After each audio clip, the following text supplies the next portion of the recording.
अस्सलामु अलैकुम वरहमतुल्लाह। मेरे अजीज़ भाइयों और दोस्तों और बहनों, न्यूज़ जस्सर टीवी के चैनल पर आपको खुश आमदीद कहता हूँ। आज की हदीस मुबारक कुछ इस तरह है।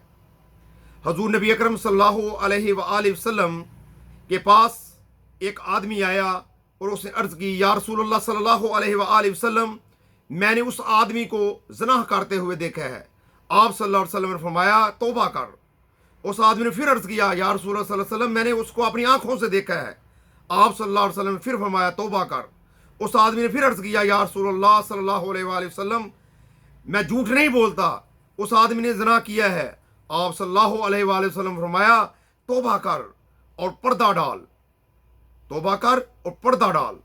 मेरे भाइयों और दोस्तों और बहनों, इस हदीस से ये बात साबित होती है, अगर किसी आदमी ने कोई गुनाह किया है तो उसके गुनाह पर पर्दा डालना चाहिए, उसको पर्दे को अश्कार नहीं करना चाहिए, क्योंकि पर्दे में अल्लाह ताला राज़ी है, और जो किसी का पर्दा रखता है अल्लाह ताला उसका पर्दा रखेगा। एक दूसरी हदीस का मफहूम है कि आप सल्लल्लाहु अलैहि वसल्लम के फरमान के मुताबिक जो शख्स किसी का पर्दा फाश करता है, किसी को ज़लील और रसवा करता है, तो वो आदमी बेशक अपने घर में रहेगा, लेकिन अल्लाह ताला उसको उसके घर में ही ज़लील और रसवा कर देगा।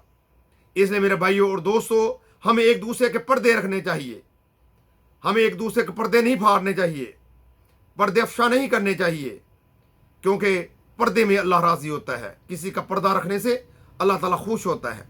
अल्लाह से दुआ है कि अल्लाह ताला हम गुनाहगारों को दूसरों को पर्दे रखने की तौफीक अता फरमाए। आमीन सुम्मा आमीन। अस्सलामु अलैकुम वरहमतुल्लाह।